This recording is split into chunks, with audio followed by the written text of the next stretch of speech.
Assalamu alaikum wa rahmatullahi wa barakatuh.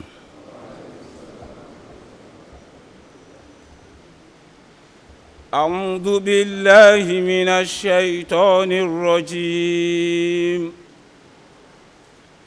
بسم الله الرحمن الرحيم.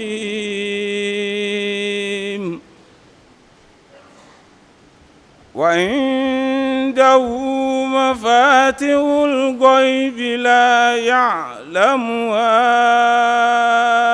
إلا هو ويعلم ما في البر والبحر وما تسقط من ورقة إلا يعلمها وما تسقط من ورقة إلا يعلمها ولا حبة في ظلمات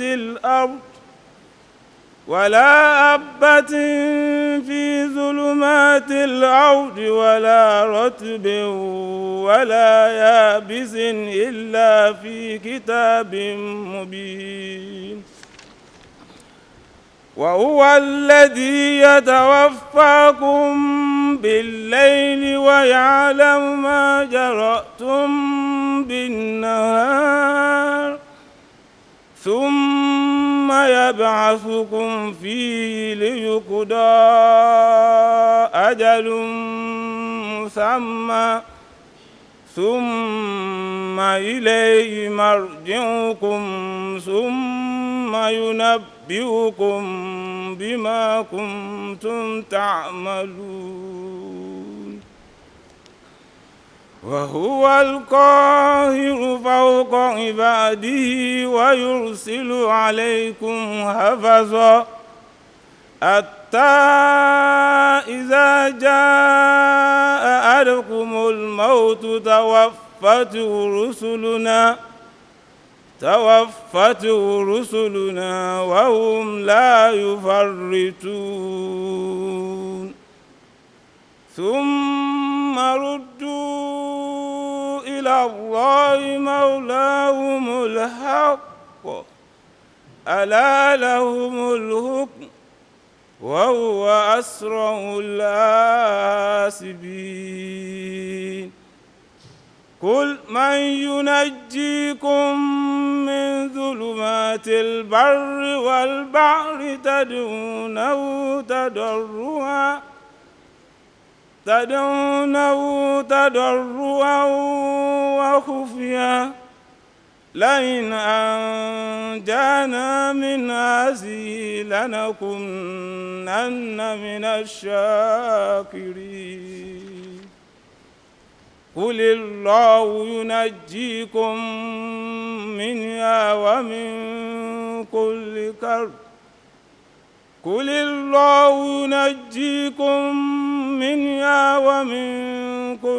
كرب ثم أنتم تشركون. Meaning, in the name of Allah, the gracious, the merciful, and with him are the keys of the unseen. None knows them but he, and he knows whatsoever is in the land and in the sea. And there falls not a leaf, but he knows it.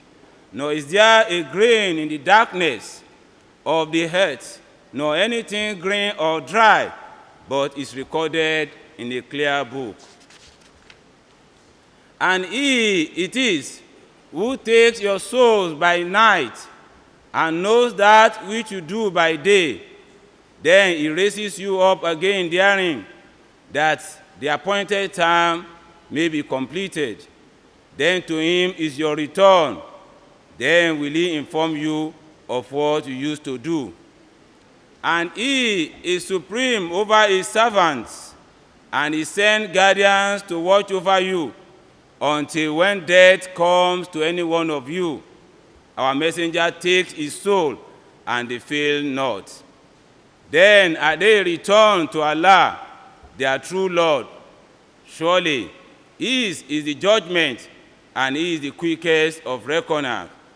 Say, who delivers you from the calamities of the land and the sea, when you call upon him in humility and in secret, saying, if he deliver us from this, we will surely be of those who are grateful.